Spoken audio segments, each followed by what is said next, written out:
So I'm really happy, and it'll be super awesome to show everyone how to utilize their heart rate to monitor their health. And even though in Chinese medicine, we look at, about the rate and the rhythm. So that's what we're going to look at.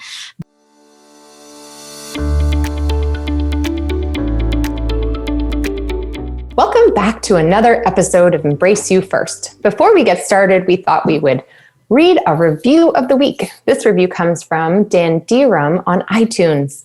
She said, "Terrific podcast. I love how I feel after I listen to these wonderful ladies. Their positive energy and wisdom inspire me to take care of myself in a more holistic way, especially during these challenging times." Thank you so much, Dan Deeram. That is so sweet. You guys, your ratings, your reviews, your feedbacks, your shares, your DMs on Instagram, they mean so much to us. Podcasting, it's a kind of a strange thing. We are so new to it.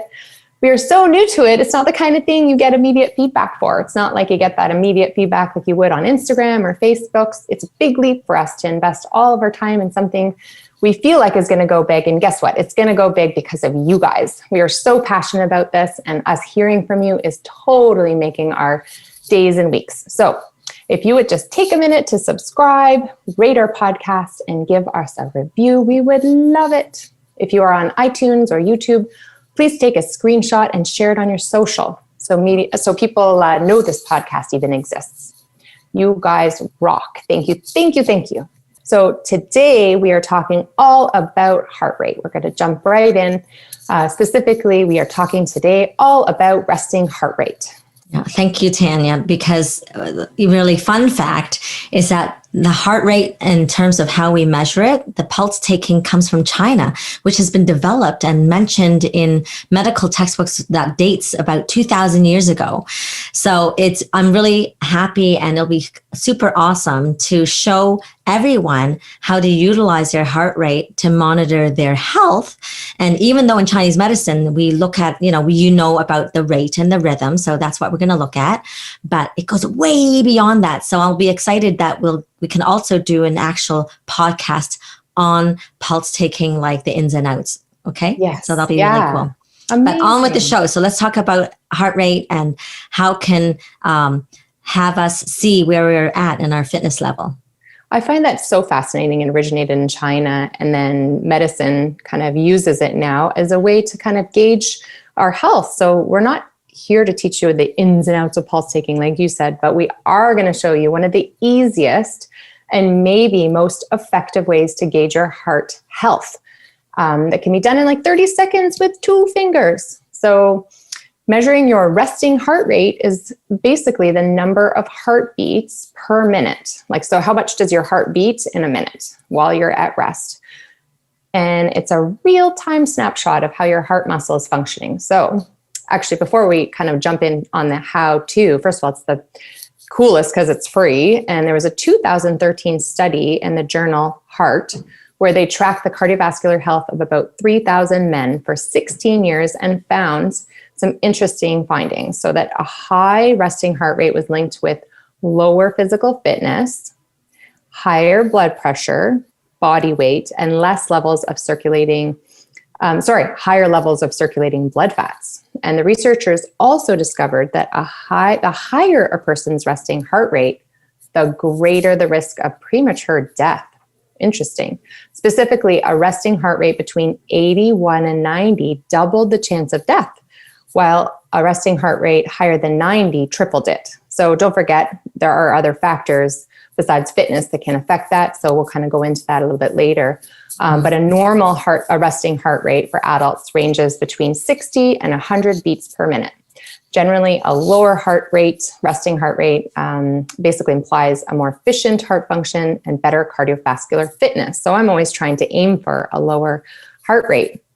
But, if I might jump in, if you don't mind. Yes, of course you can. Again, back into Chinese medicine, it's like, we kind of want to fit in the middle because things outside of that range may not necessarily be as good. So you're definitely pointing to, we don't want it too high. Mm-hmm. And, typically what I find in the Western culture, they think that the lower, the better. Well, there's also a threshold for being too low. that can Okay. signify issues, right? Yes. And I get that they are super athletes and they can have their heart rate down to 40. But at some point, so for some of them, it is fine. Yeah. But then for others, it can actually be pathological and not so great either. And then there's different TCM diagnoses for that, right? But again, this is going to be beyond that episode because really we're just wanting to help you out there to just check your heart rate, monitor it as you exercise and as you are just in a relaxed, restful state, and then compare that and see how you do, right? So let's talk more about that.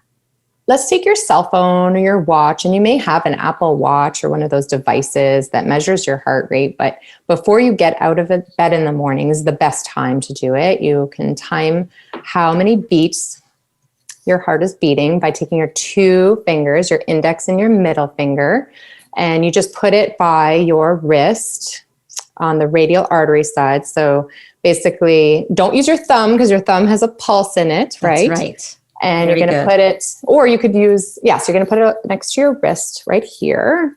So how would you describe that, Mary? Give some more directions for people who aren't watching. In terms of, right, of course, the audio viewer listeners.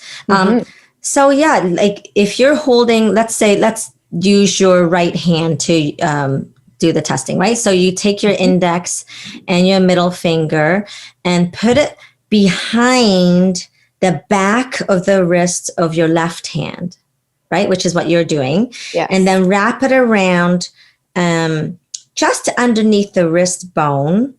And then before, there's like two tendons in the very middle of your wrist, right? And then so it's above that. Yeah, if you move your thumb, you can see those two tendons, or you move your hands, you can see those two tendons towards the thumb side. Yeah. It's just so between those two tendons. That's right. And it's above. So we want to go to the outside of that, and that's where your radial artery is. And if you're still not clear, go Google it, and then that's where you go. And otherwise, you can actually feel it. Now, there's a very seldom few, and I can count them on one hand. There are some people that actually have the radial artery sitting on the side, so it's not even bound in. But for the most of us, it is there, so you should be able to feel it. And as you get more fit.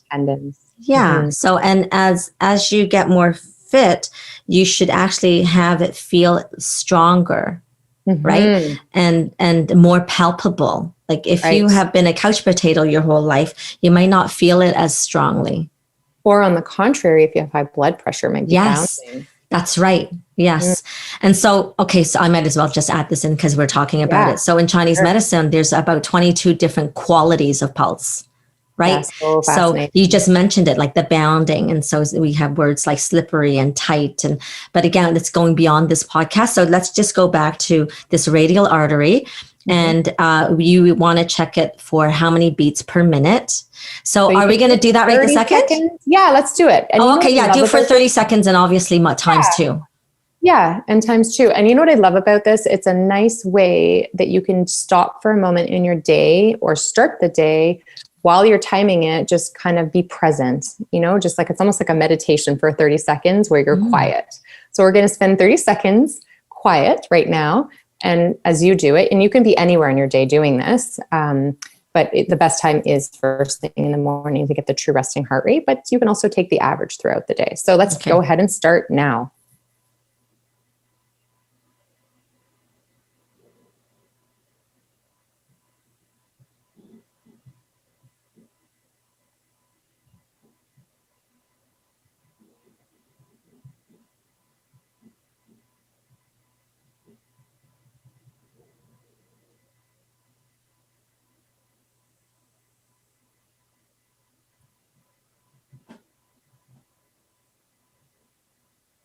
Okay, stop. So funny. That was great. Thank you. I just want to ask you, do you do this every day? I do first thing in the morning when I'm doing my little gratitude, because I'm aiming to get mine lower than 65 beats per minute. So isn't that interesting? Check in. I do my little gratitude and I'm breathing and I check it, but I actually wait the whole minute. I don't do it in 30 seconds. Yeah. Yeah. So right now, just for the sake of time, we're doing it in 30 seconds. Yes. So not that we're going to be competitive at all. We just want to be curious as to what your numbers are. So what is your number So today? mine, after multiplying, it was 88 because I'm podcasting. But this morning before my cup of coffee and first thing in the morning, it was 65. So, Well, but you had a coffee too, right? I So had a isn't that coffee amazing? and I'm here. Yes. Yeah. Right. And so I'm at 63. But what I was really interesting was that Ooh, when I nice. was doing it, I was like, I caught myself going, all right, my shoulders are kind of up. So I relaxed them as I was, because of course, when you're holding on with your one arm, it's very easy to just ramp your shoulders up to your ears. And it's like, oh, right. No, I can actually relax them as I hold my pulse, like, hello. Right. So little things that you can catch. And I was like, even noticing But isn't that my groin was like gripping, for Pete's sakes. So I'm like, oh, I got to relax that. So anyway, what were you going to say?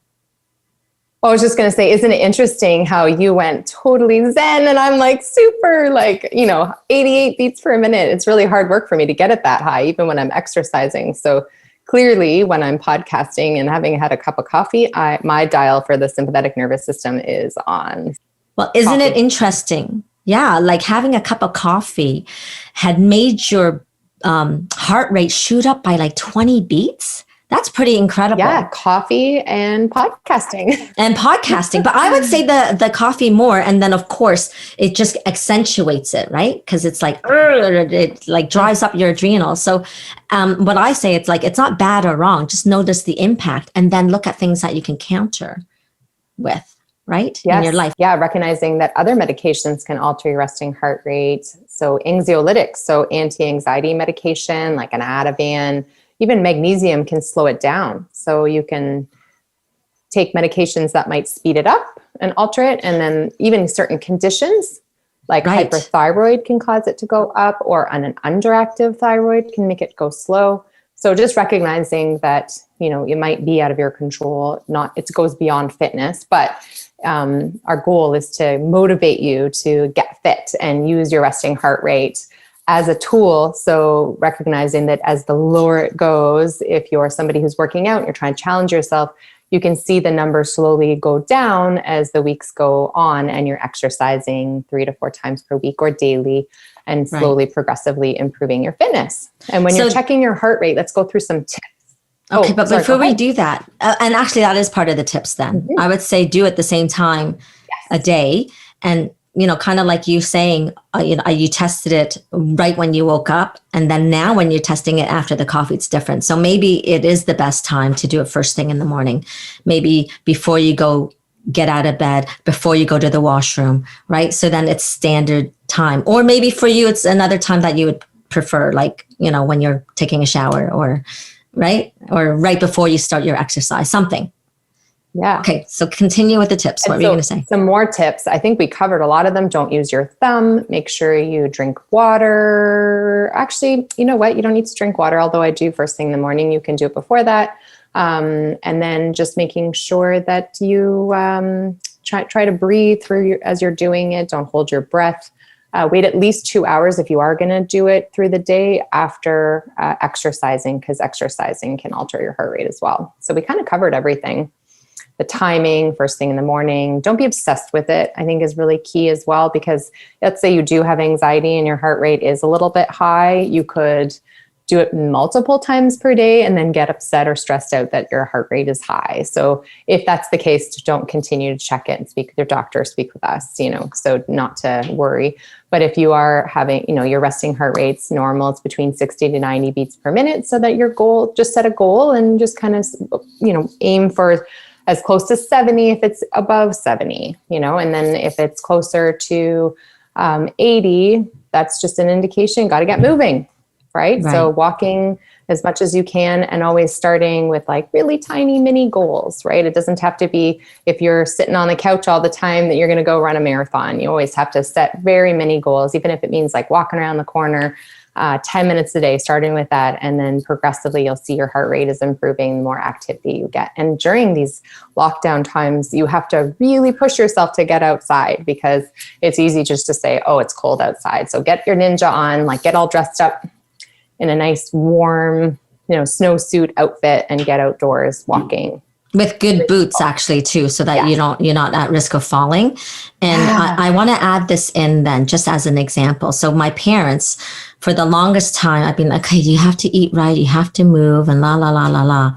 They're not checking their heart rate, but somehow they got onto the tangent of, okay, fine. I'm like, Mom, Dad, you at least just go outside, go for a walk after dinner. And when you actually start that, and you create a momentum and you feel the results, because they actually saw tangibly that their blood sugar levels went down. So they're not checking their radial artery, but they are checking their blood sugars every day, because they're both type 2 diabetics, right?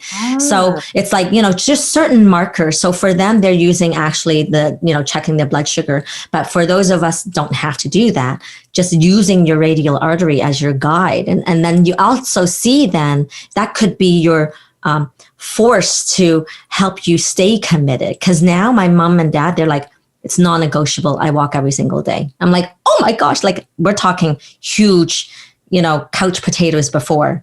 And now they don't want to miss it, which is like shocking to me. So no matter what age, no matter what is ailing you, there is also a possibility of change. And we talk about neuroplasticity. And I would love to do a future episode on that, because our brains can change, our lives can change, our cells can change, and our health can change. Yes. And listen to Len Stanmore in one of our previous podcasts. He evolved from a hardworking, successful career man who overate and partied a lot, and then became an amazing athlete, climbing mountains, crossing deserts. And for me, that's super motivational, because if he can do all that and transform himself, then I can get outside every day and totally get up in the morning and go for a run. It's just so inspirational to hear other people's stories. And Yes, especially when he was overweight and drinking and smoking and partying up a storm, and he didn't even start on this journey until he was 48. So it's never too late. He's 68 and he's going strong, right? Like he's just going to keep going with all his crazy exercises. And so this is where it's a great segue to, we're going to be doing a dopamine episodes, and how exercise can help us with raising our dopamine. But we'll do the deep dives on that when we get to it. Which brings us to, how did you fill up your cup? Why don't we talk about exercise? Did you work out this morning? Really great question. So I went out for a walk with my dog, and it was so funny because yesterday I took her out. She's only, 12 weeks old, so don't judge me. And I made her run with me a bit. So this morning I had to kind of pull her because she didn't want to come out from my backyard because she knew I was going to make her run. And I thought, no, you know what? I'm just going to be more zen, and we're going to have a nice walk. And I listened to her, and when she stops, she stops. So that filled my cup in a very different way. So I was getting the fresh air, the exercise, but in a much milder, more calm, zen way. So thank you for that. What did you do today to fill your cup? That's lovely. And actually funny, because I was saying don't check your heart rate if it's been 2 hours of, since you've worked out. So I did a 30-minute run, and it was a fast one.